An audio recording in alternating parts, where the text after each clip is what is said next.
Les conversations du week-end.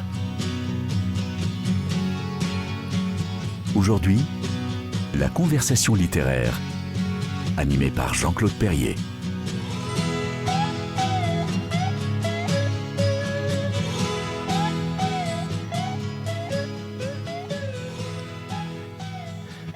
Bonjour à tous les éditeurs de Radio KTO et bienvenue donc dans cette nouvelle rencontre littéraire, conversation littéraire du week-end.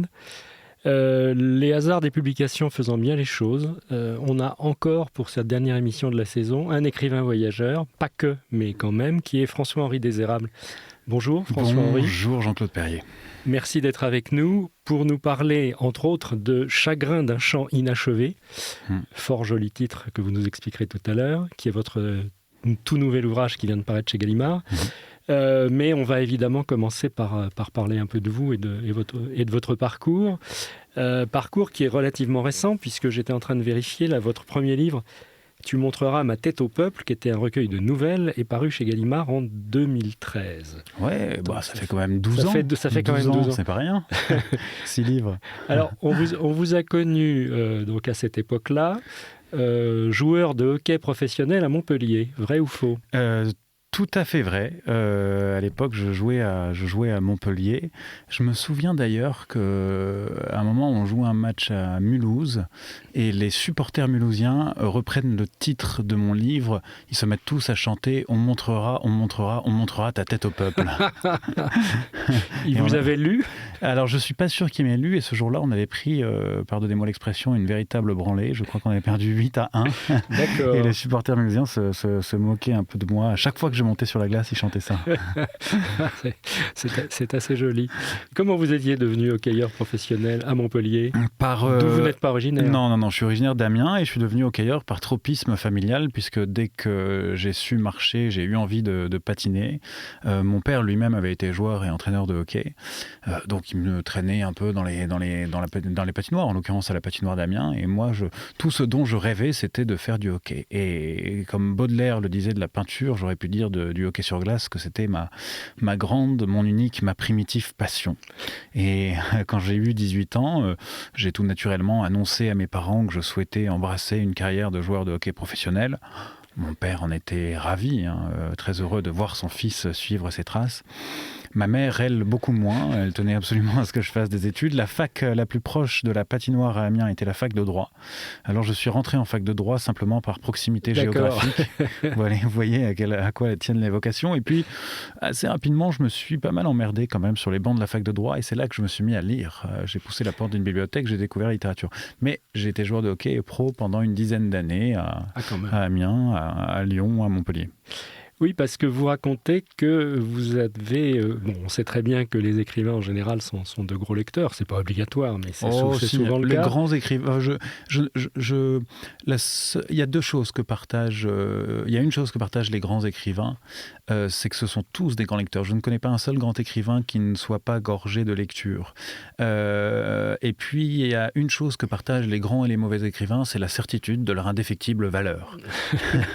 Alors, en tout cas, vous concernant, vous dites que vous avez commencé à lire très tard, en fait, que vous étiez relativement rétif à la lecture quand vous étiez au lycée jusqu'à une certaine époque. Oui, c'est-à-dire que ça s'est déclenché. C'était vraiment, la littérature était une terra incognita pendant mon enfance et mon adolescence. J'avais très peu lu, je me contentais des prescriptions scolaires et encore, je ne les lisais pas toutes. Alors, il y a quelques livres quand même qui m'avaient marqué. Je me souviens du Crime de l'Orient Express, d'Agatha Christie. Je me souviens de ma lecture du Comte de Monte Cristo, des Trois Mousquetaires à l'âge de 14 ans. Je me souviens évidemment de La Promesse de l'Aube de Romain Gary, qui était très important pour moi. Mais tout de même assez peu de livres et je me suis mis à lire du jour au lendemain, à l'âge de 18 ans, à emplir le cours de mes journées en lisant et en écrivant très rapidement parce que je me suis mis à écrire très vite. Mais rien ne me prédestinait à faire ce que je fais aujourd'hui. Et je vais même vous dire que si l'adolescent que j'étais considérait ma vie aujourd'hui, il serait absolument mortifié de voir c'était pas ce qui était prévu. Non, c'était pas le projet. C'était voilà, le sportif de haut niveau est devenu un écrivain, pas un écrivain de cabinet, loin de là, mais quand même un écrivain et un écrivain professionnel. Donc c'est assez drôle. Comment vous avez commencé d'écrire? Parce que lire, c'est une chose, mais écrire, c'en est une autre. Et puis, on le disait tout à l'heure, vous faites vos débuts d'abord avec un recueil de nouvelles, ce qui est assez original, parce qu'en général, les éditeurs n'en veulent pas, sous le prétexte que ça se vend encore moins que le reste, si j'ose dire. Donc déjà, vous commencez par un recueil de nouvelles, et puis avec un titre choc, Tu montreras ma tête au peuple, qui est donc la formule de Danton, c'est ça? Alors attendez, parce qu'avant Tu montreras ma tête au peuple, il y a quand même eu un autre manuscrit entre 18 et 22 ans, un truc que j'ai mis 4 ans à écrire, que j'ai envoyé à une vingtaine d'éditeurs. Ah, on la connaissait pas celle-là. Narrez-la nous. C'était une histoire d'amour sur les bancs d'une fac de droit, entre deux jeunes gens qui venaient de milieux sociaux très différents. Il y avait un joueur de hockey, non? Non, il n'y avait pas de joueur de hockey. Mais c'était complètement raté. Le titre était très beau. Il était emprunté à un vers de Verlaine et le titre était « Riche de mes seuls yeux tranquilles ». Le titre était beau, mais tout le reste du roman était raté. Pas très commercial, diraient les représentants. Ça, je sais pas. De toute façon, je pense que si on fait de la littérature dans une visée commerciale, on se trompe.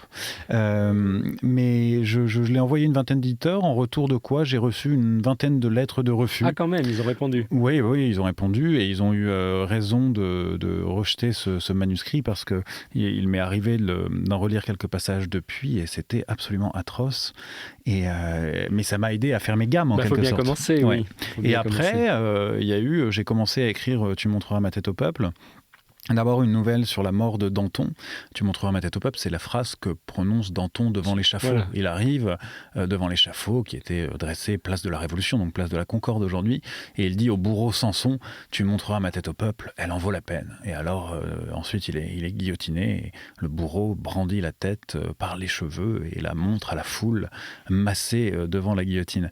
Et j'ai d'abord imaginé les derniers instants de Danton, ce qu'il pouvait penser sur la charrette qui le menait de la conciergerie à l'échafaud. Et puis, après avoir terminé cette nouvelle, je me suis dit que je tenais peut-être là un truc et j'ai décidé de tirer un peu le fil et de brosser les derniers instants d'hommes et de femmes, connus ou non, qui avaient connu les honneurs de l'acier, comme on disait, le léger souffle d'air frais. Vous savez que le docteur Guillotin, lorsqu'il a présenté son projet de guillotine devant l'Assemblée nationale, il a dit « c'est une grande avancée.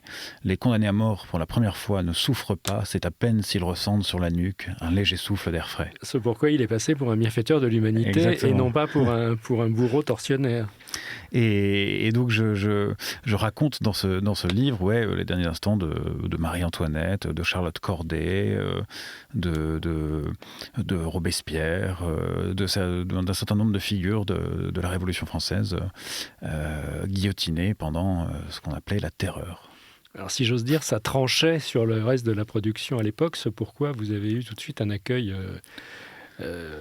remarqué. Oui, il y avait ça, et puis le fait que j'étais joueur de hockey sur glace pro à l'époque, c'était quelque chose d'assez inhabituel. Oui, dans le milieu littéraire, on a plutôt l'habitude des journalistes, des profs, des avocats, etc. Et donc il y a eu une certaine curiosité à mon égard, mais qui n'était pas seulement liée au livre. Je dirais que la curiosité liée au livre, elle est venue un peu plus tard avec ce qui a été mon premier roman, Évariste, sur le mathématicien Évariste gallois. Oui, et puis ce grand jeune homme sportif, blond aux yeux bleus, ce viking qui déboule sur la scène littéraire. À quel âge vous aviez ? J'avais 25 ans. Oui, en plus. Donc, voilà, vous aviez plein de...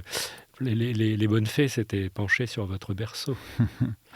Écoutez, ça a bien démarré en fait. Je rougis de vos compliments. Il se trouve que j'avais lu le premier livre. Mais d'ailleurs, je crois me souvenir que vous étiez peut-être le premier à avoir écrit sur...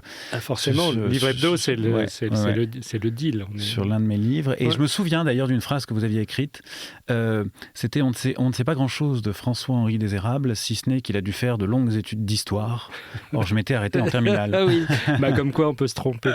Je me souviens aussi que je m'étais amusé à vous imaginer aristocrate réglant des comptes érables. Avec la Révolution. Non, alors pas du tout, parce que moi je trouve que la Révolution française est une des meilleures choses qui soit arrivée à la France. Mais je vais vous raconter une histoire. La semaine dernière, je suis dans un café et je croise François Ruffin. Et je vais le voir, donc l'homme politique, hein, Oui. et lui-même est damien comme moi, et je vais le voir et je lui dis écoutez, j'aime beaucoup ce que vous faites, et en plus on était dans le même lycée. Il me dit vous étiez à la Pro, à lycée de la Providence à Amiens. Et je dis oui, et il me dit c'est quoi votre nom? Et je dis Désérable. Il me dit comme l'écrivain. Je dis oui. Il me dit mais je suis content. Et il me dit je suis content de mettre un visage sur vos livres. Et je dis vous m'avez lu? Il me dit oui, j'ai lu Tu montreras ma tête au peuple. Et après il ajoute je dois vous avouer, j'étais pas fan. J'ai trouvé que c'était désarmant de sincérité, mais il s'en est expliqué après. Il m'a dit écoutez, j'ai beaucoup aimé l'écriture, mais j'ai trouvé que c'était un livre anti-révolutionnaire. Et moi, j'étais un peu mortifié parce qu'en réalité, c'était pas du tout mon intention lorsque j'ai publié ce livre. Non, c'était ni anti ni pro. C'était...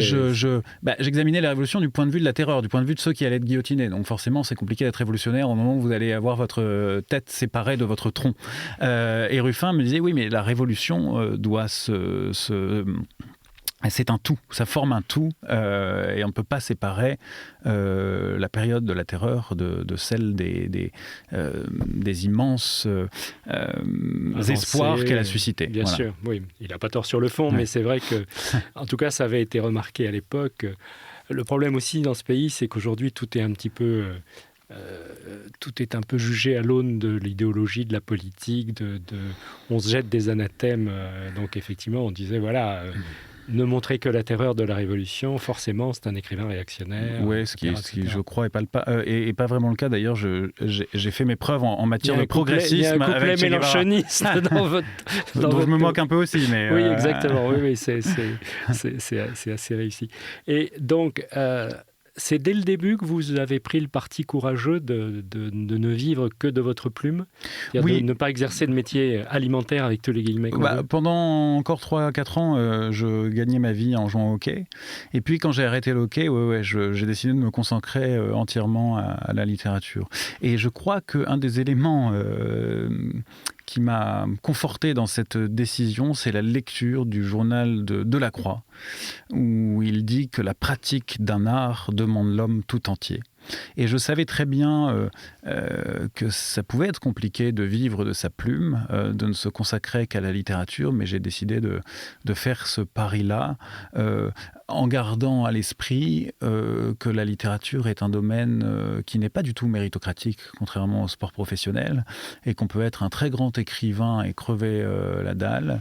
Il y a des exemples, oui. Il y a moult exemples, et à contrario, on peut être un écrivain absolument effroyable et avoir l'honneur des foules, la faveur des libraires. Il y a d'autres exemples aussi qu'on ne citera pas, voilà. Évidemment. Non, en revanche, il y a un exemple de réussite littéraire assez stupéfiante sur le même mode, c'est David Fuenginos, qui était attaché de presse dans l'édition quand il a commencé, comme vous, dans sa vingtaine, et qui a dit non, c'est pas pour moi, j'arrête. Il se prend une chambre de bonne et il se met à écrire. C'était un pari fou. Oui, alors, ça a magnifiquement fonctionné. J'ai plein d'autres exemples. Mais à date récente, pour moi, c'est le plus frappant. Moi, je vais vous en citer d'autres. Miguel Bonnefoy, qui est l'un de mes très bons amis, a fait ce pari-là. Et Mohamed Mougarsar a fait exactement ce pari-là. Et pendant des années, ce sont des types qui ont vécu avec pas grand-chose avant d'avoir le succès. Ils ont tiré le diable par la queue, et puis maintenant leurs livres se vendent très bien, et c'est heureux parce que ce sont de très très très grands écrivains, et c'est réjouissant de voir qu'ils ont les faveurs du public. La Providence a pourvu à tout. Alors, vous, ça a été un succès, le recueil de nouvelles, ou... Qu'est-ce qu'on entend par succès Je sais pas, vous avez gagné des sous? J'ai gagné des sous, assez en tout cas pour me permettre de tenir plus d'1 an et demi et écrire mon livre suivant. Mais c'est surtout avec Évariste que ça a vraiment décollé, qui a été mon deuxième livre, mais mon premier roman, l'histoire de ce mathématicien de génie mort en duel à l'âge de 20 ans, qui a une vie très romanesque, qui a découvert les mathématiques à 14 ans, qui les révolutionne à 16 ou à 17, qui est un type qui commence à frayer dans les milieux républicains juste après les Trois Glorieuses qui ont vu la chute de Charles X, qui fait de la prison et qui meurt en duel bêtement pour une femme, enfin pas si bêtement que ça, parce que c'était pour une femme qu'il aimait. et qui meurt surtout dans les bras de son frère 24 heures après avoir pris une balle de pistolet dans le ventre. Et il lui dit cette phrase que je trouve absolument sublime, là encore. Il dit à son petit frère « Ne pleure pas, j'ai besoin de tout mon courage pour mourir à 20 ans. » Et voilà, j'ai fait un roman de cette vie menée tambour battant, le roman qui s'appelle Évariste. Et ça a été vraiment le premier succès vraiment qui m'a permis d'envisager la possibilité de me consacrer entièrement à la littérature. Alors c'est beau comme l'antique, mais c'était pas très gai comme inspiration. Tous ces gens qui meurent soit guillotinés, soit en duel à 20 ans, etc. Écoutez, il y a 2 sujets en littérature, c'est l'amour et la mort, et tout le reste, c'est du blabla. Non, on rajoute la vie en général. La vie, l'amour, la mort. Mais ça en fait partie, ça en fait partie. Je crois que ce sont les 2 sujets qui prévalent et autour de quoi on ne cesse de tourner. Et puis le livre suivant, puisqu'on est dans le parcours, là, et ça a été un livre très marquant aussi, c'est un certain Monsieur Pichelny, donc sur Romain Gary, dont vous parliez tout à l'heure. Ouais, ça c'est une histoire que Romain Gary raconte au chapitre 5 de La promesse de l'aube, où il dit que sa mère nourrissait de très grandes ambitions pour lui et qu'elle disait à tout le monde, mon fils sera ambassadeur de France, sera Victor Hugo, sera un grand écrivain, et Gary raconte que tout le monde dans l'immeuble où il vivait avec sa mère à Vilnius, qui à l'époque s'appelait Vilno, se moquait de ses prétentions, de ses prédictions maternelles, sauf un petit homme, un voisin qui ressemblait à une souris triste, qui avait une petite barbiche roussie par le tabac, et qui un jour a coincé le petit Romain dans la cage d'escalier de l'immeuble, et lui a dit « Écoute, je sais que les mères sentent ces choses-là. Je pense que tu vas devenir un grand écrivain, alors promets-moi une chose. Quand tu rencontreras les grands de ce monde, tu leur diras qu'au numéro 16 de la rue Grande Poulanka, à Vilno, habitait un certain monsieur Piekielny. » Et Gary nous dit que ce Piekielny est sans doute mort pendant la guerre, assassiné par les nazis, ce qui a été le sort de la plupart des juifs de Vilnius, mais que lui s'est toujours acquitté de sa promesse et que devant le général de Gaulle, devant la reine d'Angleterre passant en revue son escadrille pendant la guerre, à la télévision américaine face à des millions de téléspectateurs, à la tribune de l'ONU face aux hauts dignitaires et aux bâtisseurs pour Milan, eh bien il n'a jamais manqué de mentionner l'existence de ce petit homme et de dire à ses interlocuteurs parfois désarçonnés: au numéro 16 de la rue Grande Poulanka, à Vilno, habitait un certain monsieur Piekielny. Moi, j'ai mené une enquête pour savoir qui était ce Piekielny et à travers lui, je raconte Romain Gary. On va enchaîner sur Romain Gary. On va marquer une première pause. Alors, vous avez choisi, comme c'est la tradition dans cette émission, deux morceaux de musique. Le premier, qu'est-ce que c'est ? C'est Baraghe, d'un chanteur iranien qui s'appelle Shervin Hajipour et qui a été composé juste après la mort, l'assassinat, devrais-je dire, de Jina Mahsa Amini, cette jeune fille d'origine kurde, arrêtée par la police des mœurs en Iran. Parce qu'elle n'était pas assez bien voilée. Voilà, tabassée dans le fourgon de police et dont la mort a été l'élément déclencheur d'une vague de contestation très forte en République islamique d'Iran fin 2022. Sauvagement réprimée. Et moi, j'ai traversé l'Iran à ce moment-là. On va en parler. On écoute. Redites-nous le titre et l'interprète, s'il vous plaît. Baraghe, Shervin Hajipour. Baraghe, Shervin Hajipour. Vous nous expliquerez après de quoi il retourne.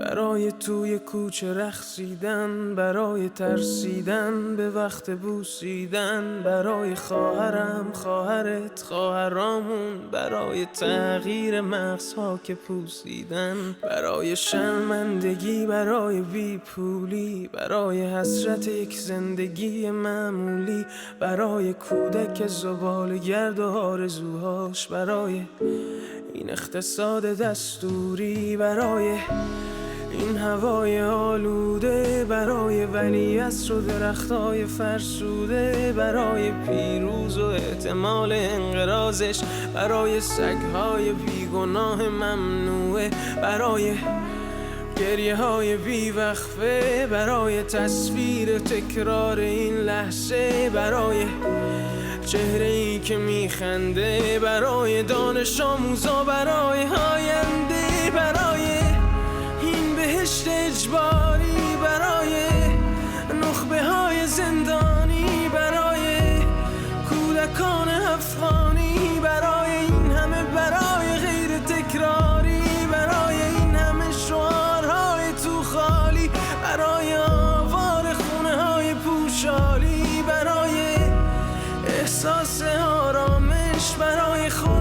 پس از شبای طولانی، برای قرصای حساب و بیخوابی، برای مرد میهن آبادی، برای دختری که آرزو داشت پسر بود، برای زن زندگی آزادی،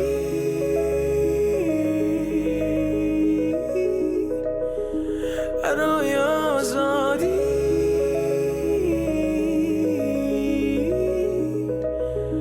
برای آزادی،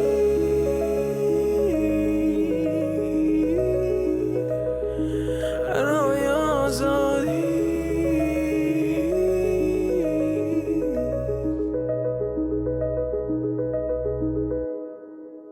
Retour à Conversation littéraire avec François-Henri Désérable qui va nous parler de Chagrin d'un chant inachevé qui vient de paraître chez Gallimard.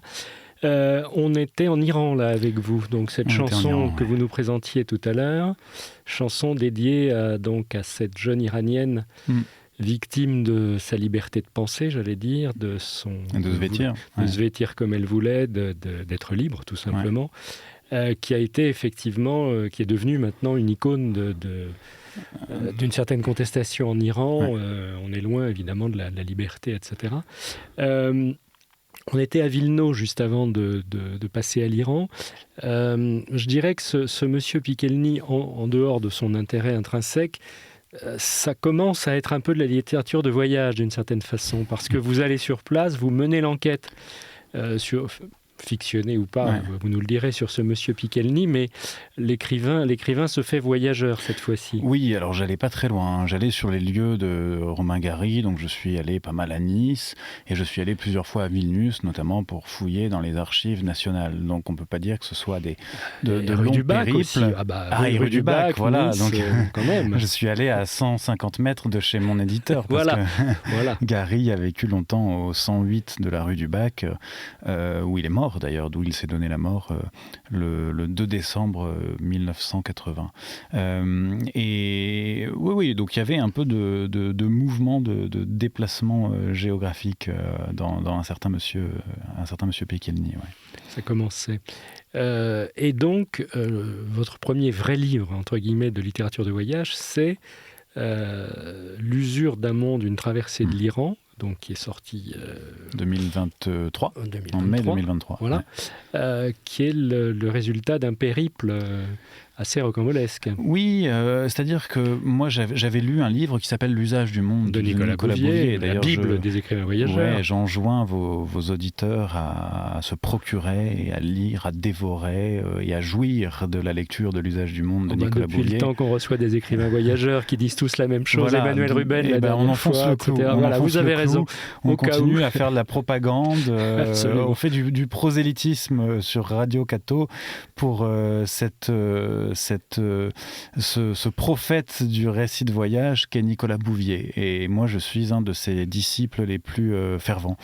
Et j'avais lu L'usage du monde, et puis je m'étais promis de refaire un jour une partie du voyage, parce que ce voyage de Bouvier a eu lieu en 1953, 1954, avec son ami Thierry Vernet, où ils partent de Genève avec une petite voiture, une Fiat Topolino, à travers les Balkans, la Turquie, l'Iran, une petite boucle au Pakistan, et ils terminent leur voyage un an et demi plus tard en Afghanistan, à la passe de Khyber. Alors, ce qui fait rêver déjà, c'est qu'on pouvait à l'époque faire ça, ce qui est évidemment... Alors on peut toujours, mais à ses risques et périls. Oui, franchement, oui.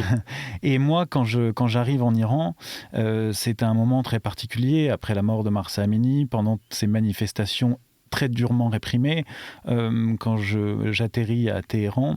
C'était quand ça ? C'était en novembre 2022. Et d'ailleurs, au moment où je m'apprête à prendre l'avion, je reçois un appel d'un numéro inconnu, je décroche. C'était la cellule de crise du ministère des Affaires étrangères français qui me dit « Monsieur Désérable, vous nous avez fait part d'un désir de voyage en Iran. Je vous le dis tout net, renoncez-y parce que vous faites face à un risque d'arrestation et de détention arbitraire qui est très élevé. S'ils vous arrêtent, ils vous font passer pour un espion à la solde du Mossad ou de la DGSE. On ne pourra rien faire pour vous, on ne pourra pas vous offrir la protection consulaire et vous allez croupir des mois, si ce n'est des années, dans les geôles de la République islamique. Et en même temps, j'entends un haut-parleur qui grésille et qui dit en anglais « Mesdames et messieurs, bienvenue à bord de ce vol pour Téhéran. Veuillez attacher vos ceintures et mettre vos téléphones portables en mode avion. » Donc, il était de toute façon trop tard, mais je connaissais les risques encourus. Oui, j'imagine, oui. Et il me semblait nécessaire de les prendre parce que j'avais eu la chance d'obtenir un visa touristique n'étant pas journaliste. Or, aucun journaliste ne pouvait mettre les pieds en Iran, aucun journaliste étranger. Et les journalistes iraniens étaient eux-mêmes emprisonnés s'ils parlaient de ce qu'il s'y passait.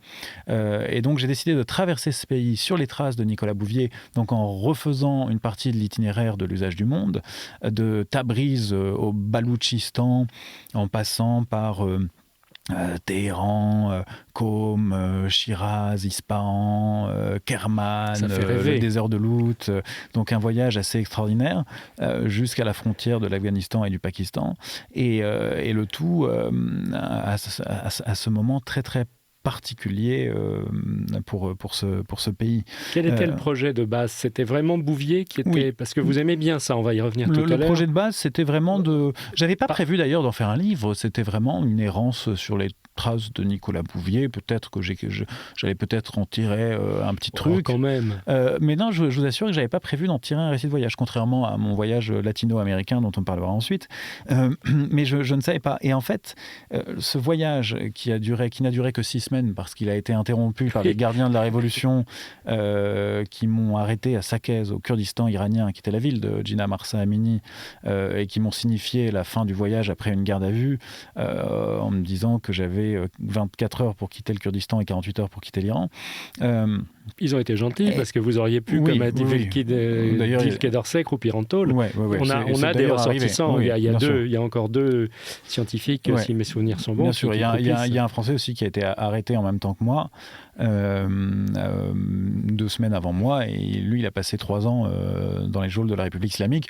Pour rien, enfin je veux dire, il n'était coupable de rien, seulement c'est une monnaie d'échange dans le cadre de la diplomatie des otages que pratique le régime de l'ayatollah Khamenei. Et ce voyage, en dépit de sa durée écourtée par les gardiens de la Révolution, était d'une richesse absolument prodigieuse. D'abord parce que le peuple iranien est un peuple magnifique, est un peuple d'une hospitalité que je n'ai jamais rencontré ailleurs. La phrase que j'ai placée en épigraphe de ce livre, c'est une phrase de Nicolas Bouvier, qui se trouve dans l'usage du monde, où il dit « Ici où tout va de travers, nous avons trouvé plus d'hospitalité, de bienveillance, de délicatesse et de concours que 2 Persans en voyage n'en pourraient attendre de ma ville, qui était Genève, où pourtant tout marche bien. » Eh bien, ce sens de l'hospitalité iranien, que je croyais un peu surfait, je me suis aperçu qu'il ne l'était pas du tout. C'est un peuple extrêmement raffiné, un peuple épris de poésie, un peuple qui va se recueillir en masse sur la tombe de Hafez, un poète mort il y a plus de 6 siècles, et qui cherche dans les vers de ce poète des réponses à ces questions existentielles. Des consolations. Et une certaine forme de consolation. Et c'est un peuple, en même temps, qui doit subir un régime liberticide, patriarcal, thanatocratique, c'est-à-dire qui règne par la mort et par la peur des mises à mort. Un régime qui enferme, qui torture, où un certain nombre de filles se font violer par leurs gardiens en prison, un régime où on vous condamne pour des chefs d'inculpation comme inimitiés à l'égard de Dieu, ou corruption sur terre, ce qui est une façon de mettre un peu n'importe quoi. Un jeune qui avait pléonasme surtout. Voilà, un jeune qui avait brûlé une poubelle dans une manifestation a été condamné à mort pour corruption sur terre. Et non pas dégradation de biens publics. Non, corruption sur terre, condamné à mort, pendu à l'aube avant la prière du matin, au bout d'une grue, enterré dans un terrain vague, sans qu'on prévienne sa famille ni du lieu, ni du moment où on allait l'enterrer, pour que son enterrement ne donne pas lieu à une nouvelle manifestation. Donc voilà la réalité de ce régime.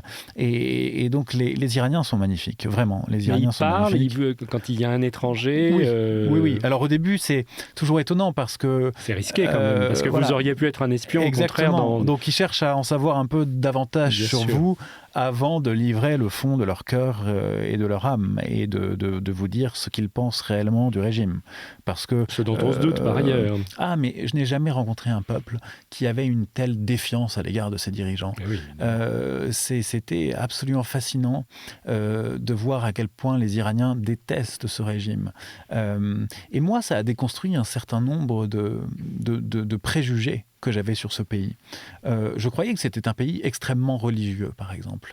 Or, je me suis rendu compte il m'est arrivé de voyager dans des pays musulmans où la vie s'arrête lorsque le muezzin fait l'appel à la prière et tout le monde sort son tapis, le tourne vers la Mecque et se prosterne pour louer Allah. C'est pas du tout le cas en Iran. Les Iraniens font presque, pas tous, mais dans leur majorité, un rejet massif de la religion. Tout au moins la jeunesse et dans les villes, j'imagine. Et précisément parce que le régime l'a corrompu, en quelque sorte.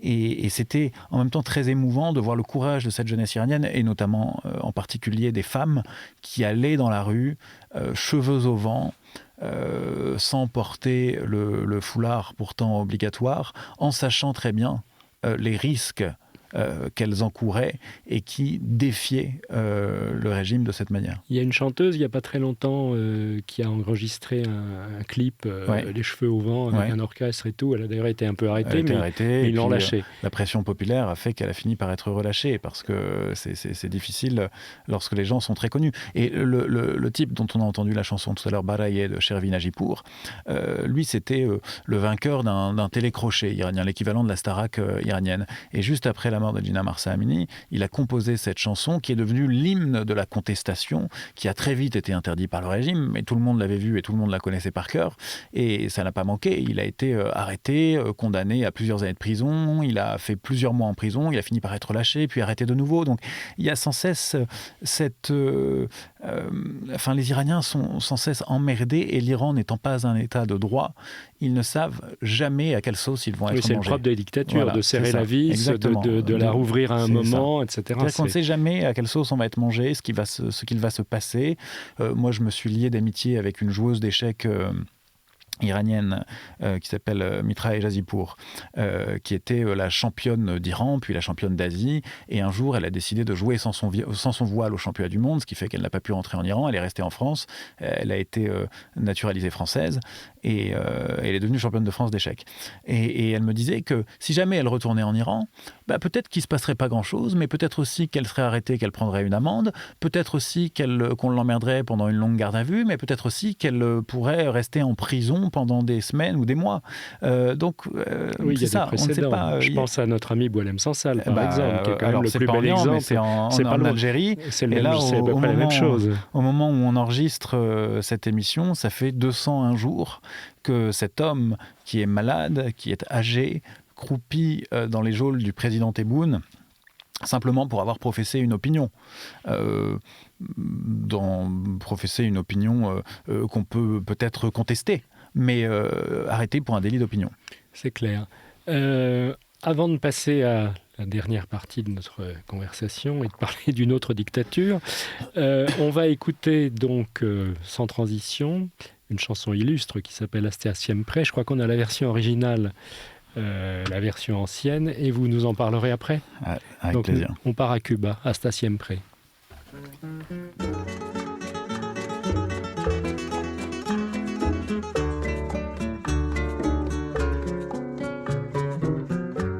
Aprendimos a quererte desde la histórica altura donde el sol de tu bravura le puso cerco a la muerte. Aquí se queda la clara, la entrañable transparencia de tu querida presencia, comandante Che Guevara.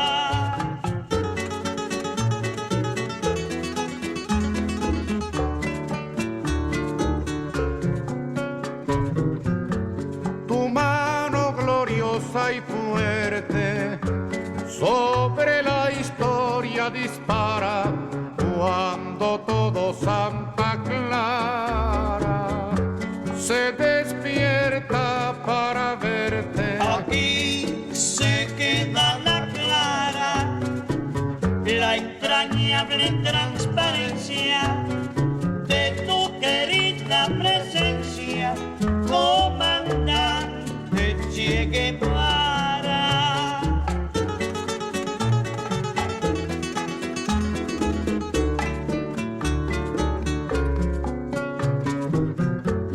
Vienes quemando la brisa con soles de primavera para plantar la bandera con la luz de tu sonrisa. Aquí se queda la clara, la entrañable transparencia de tu querida presencia, comandante Che Guevara.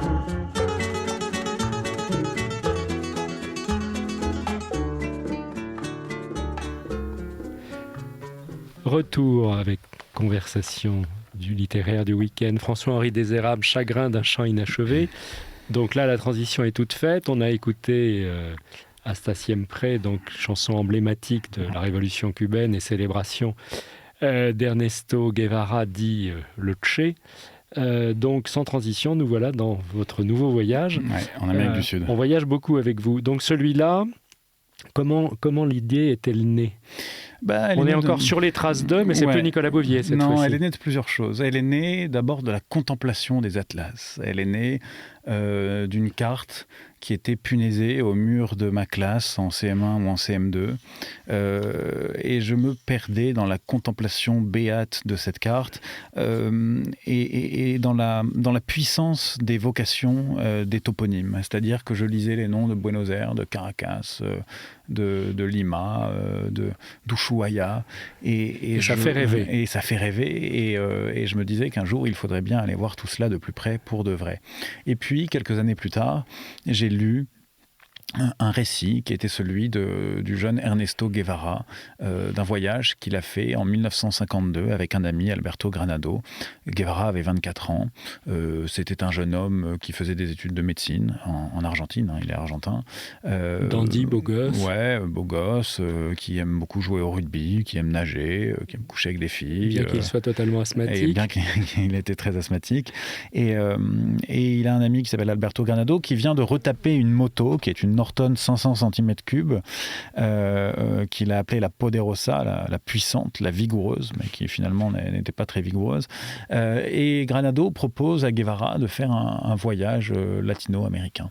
Et les voilà partis de Cordoba, au nord-ouest de Buenos Aires, et ils passent par Buenos Aires, par la côte atlantique, ils traversent la Pampa, ils se retrouvent au nord de la Patagonie, ils remontent le Chili, puis le Pérou, en passant évidemment par Lima, par Cusco, le Machu Picchu.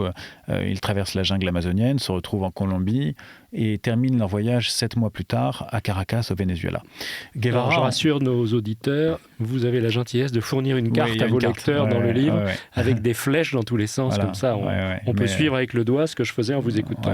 Mais ça, on y a pensé aussi pour la version américaine, surtout parce que vous savez, le lecteur états-unien en géographie, et la géographie, c'est pas ça. Oui, quoi. Et moi, et Guevara, on avait tiré un récit, et il y a eu un film de Walter Salles, le cinéaste brésilien, Carnet de voyage, qui est un très très beau film, vraiment, allez le voir, regardez-le, c'est vraiment un très beau film. Et moi, j'avais vu le film, j'avais lu le récit, et quitte à traverser ce continent, me suis-je dit, eh bien autant le faire en empruntant l'itinéraire emprunté 65 ans plus tôt par Guevara. Oui, ça fait comme une espèce de fil rouge, plutôt que de errer à l'aveuglette dans un continent immense et de s'en savoir trop. Et c'est pas du tout... Et ce qui m'intéressait aussi dans le voyage de Guevara, c'est que lui part pour vivre une aventure, pour voir du pays, pas tellement pour en apprendre davantage sur lui-même, mais au cours de ce voyage s'opère un basculement, et il prend conscience qu'il y a en Amérique du Sud des Indiens des Andes qui sont opprimés, que leurs oppresseurs, en général, ce sont les puissances impérialistes, au premier rang desquelles les États-Unis d'Amérique, qui les exploitent notamment dans des mines, et qu'il y a des gens pour relever la tête et que ces gens-là sont pour la plupart communistes. Et s'ébauche dans l'esprit de Guevara, qui ne s'appelle pas encore le Che, l'idée que peut-être pas de faire la révolution, mais qu'il y a beaucoup d'injustices en Amérique latine et qu'il va bien falloir, d'une manière ou d'une autre, un jour ou l'autre, redresser les torts de ce monde. Donc il y a une conscience politique qui s'ébauche. On voit à quel point ce voyage est transformateur pour Guevara. Et c'est ça qui m'intéressait aussi, c'était d'explorer à quel point un long périple pouvez infuser en vous à mesure que vous traversez les pays vous traversent, et puis vous changez, ne serait-ce qu'un petit peu. Oui, alors il peut y avoir des changements personnels, individuels, on en parlera, vous avez sûrement des expériences dans ce sens. Lui, effectivement, sans tomber tout de suite dans la radicalité idéologique ou dans l'espèce de passion révolutionnaire qu'il manifestera après et qui finira par lui coûter la vie. Effectivement, il ouvre les yeux, il voit des choses, il voit des gens, il parle à des gens, il est latino lui-même, donc il a le contact avec tous ces gens, et qui, je suppose, lui racontent leur misère, leur souffrance, etc. Il ne peut pas rester indemne. En revanche, le récit de voyage est assez léger. C'est pas un brûlot politique, il est jeune à l'époque, il n'a pas encore fait vraiment sa formation idéologique. C'est pas du tout un livre de propagande ni quoi que ce soit. C'est vraiment un récit de voyage avec des histoires, évidemment. Et d'ailleurs, en réalité, le livre qu'il a publié est intéressant parce qu'il est devenu le Che. Oui. Et qu'on lit ce récit de jeunesse à la lumière du mythe qui est devenu Che Guevara. Bien sûr. Mais s'il n'était pas devenu le Che, je ne suis pas sûr qu'aujourd'hui on lirait encore ce récit. Je ne suis même pas certain qu'il serait publié.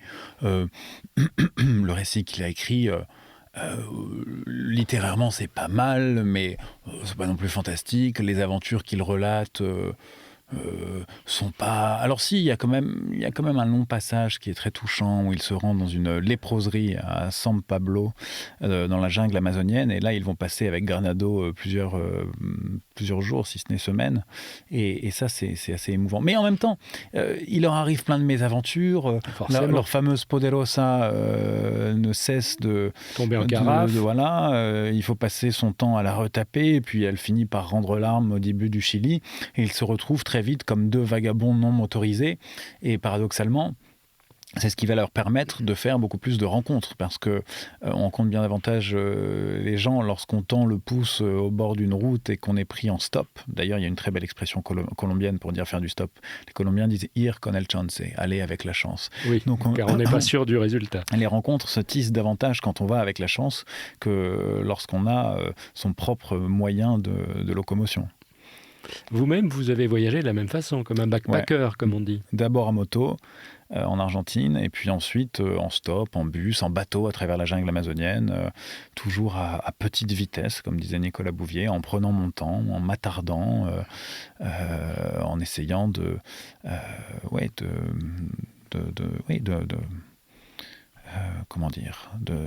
faire un voyage au long cours. Et au plus près. Et en essayant aussi, même si à l'époque je ne parlais pas espagnol et je suis parti avec un vocabulaire extrêmement restreint. Oui, vous le dites, oui. Et je suis parti avec un ami qui lui-même était hispanophone. Mais pas longtemps. Il vous lâche assez vite. Il me lâche assez vite, mais assez tard aussi pour que mon vocabulaire espagnol ait eu le temps de s'étoffer et pour que je puisse nouer des conversations fussent-elles assez sommaires, mais l'une des vertus du voyage, c'est de vous obliger d'être à l'écoute de la polyphonie du monde, de la pluralité, de la diversité, de la complexité des voix du monde, et la littérature est peut-être ce sanctuaire, ce petit sanctuaire, ce lieu où ces voix coexistent sans s'annuler. Et c'est ça qui m'intéresse. Le voyage met tous vos sens aux aguets. Et à commencer par Louis. Il y a un grand débat sur faut-il voyager seul ou faut-il voyager à deux ? Alors, moi je vais vous dire,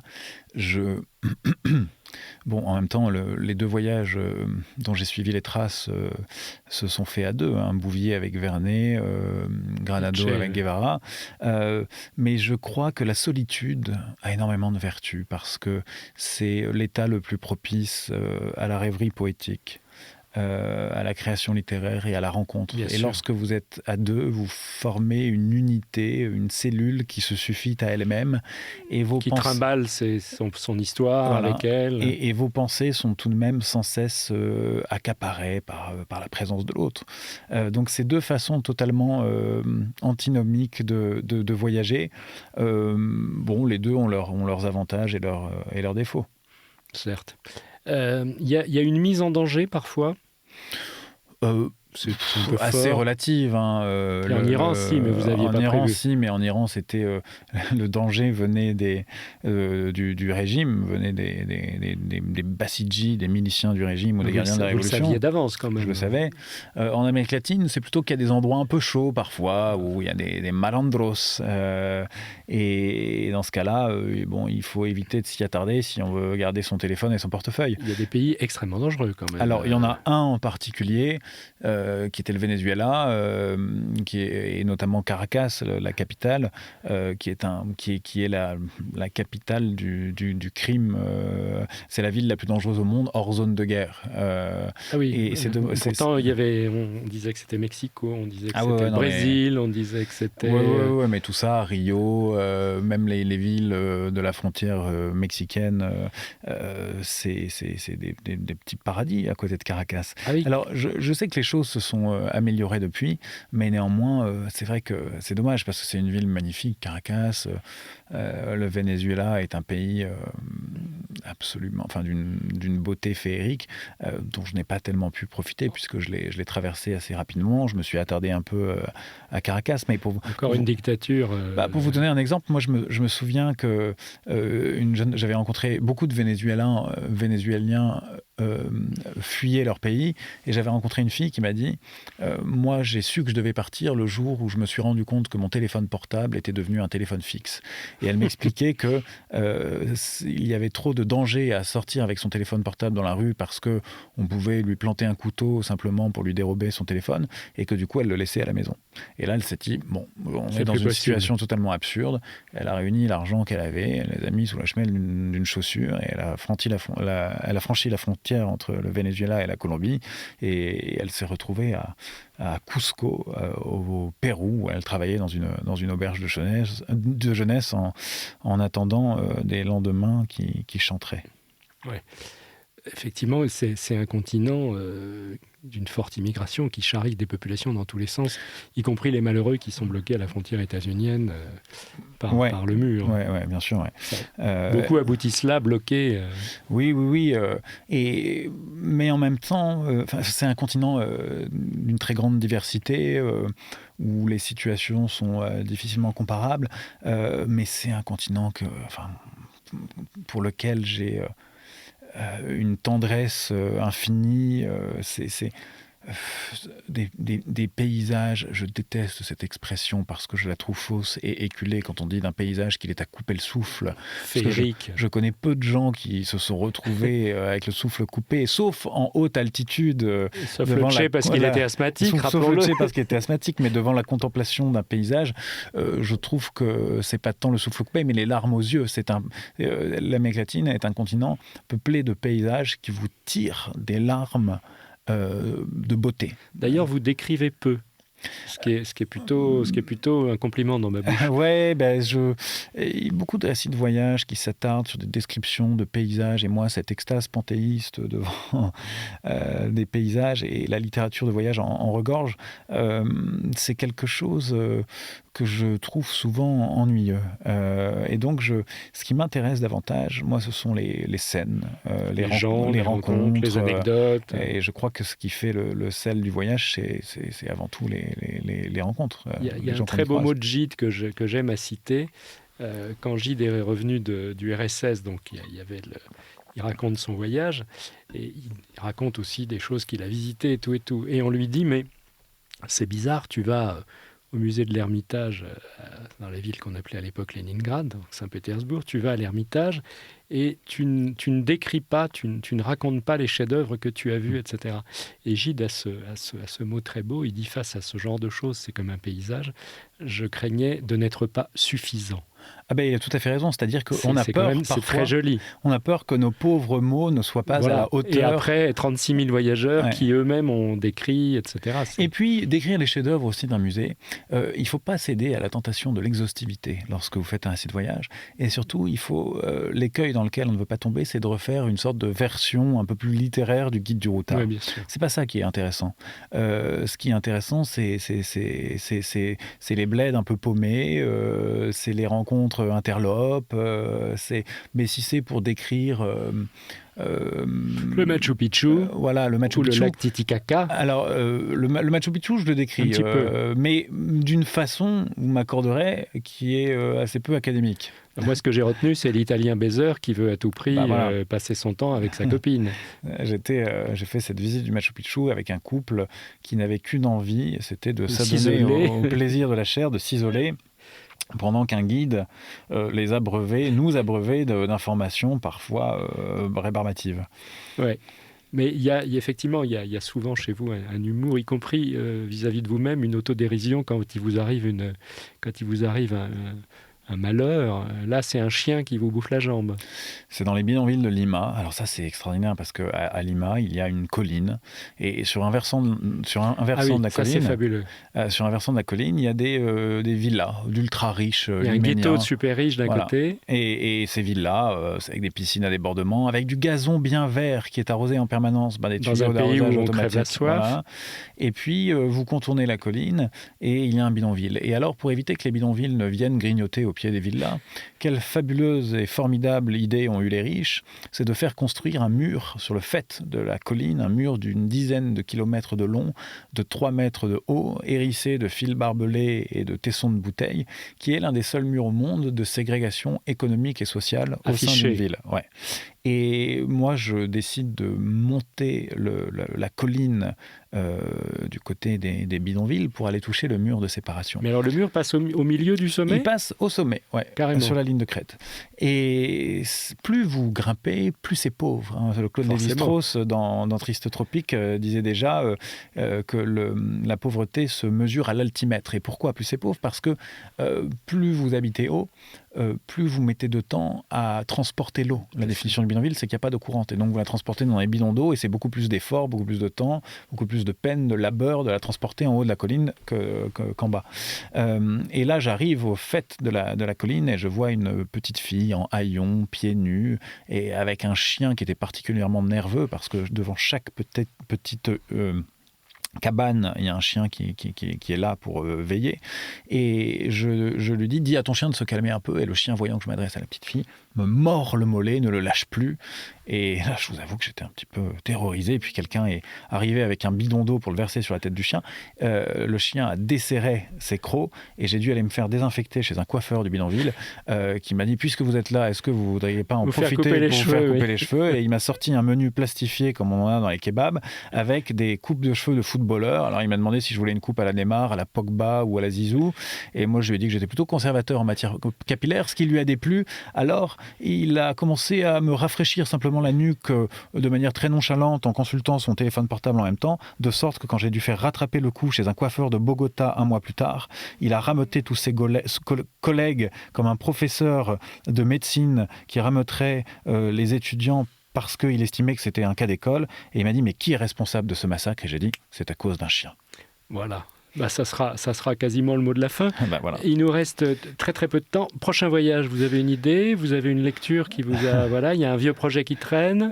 J'ai quelques idées de voyage, mais je travaille surtout sur un long, gros roman depuis 5 ans. Indien. Et donc le prochain livre... Voilà, c'est le roman indien. Exactement. Et le prochain livre sera un roman. Indien. Avec un Indien qui se passe à la fois en Bourgogne, aux États-Unis et en Inde. D'accord, on a hâte. Écoutez, vous viendrez nous le spécialiste de l'Inde.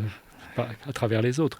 Vous viendrez nous le raconter. Avec grand Merci plaisir. François-Henri Désérable pour ce chagrin d'un chant inachevé. J'ai oublié de dire que c'était tiré d'un poème de Pablo Neruda. Non, de Nazim Hikmet, qui était un ami de Pablo Neruda. Ah bon, j'avais cru comprendre que c'était du Et que Neruda. Lecce a lu en espagnol, Solo llevaré a la tumba la pesadumbre de un canto inconcluso. Si on le traduit en français, ça fait cette magnifique allitération, le chagrin d'un chant inachevé. Et bien voilà, inachevé, vous reviendrez nous voir. Merci. Je vous en prie. Bon été C'est à un tous. plaisir.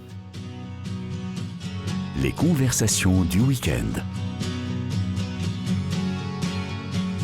Aujourd'hui, la conversation littéraire, animée par Jean-Claude Perrier.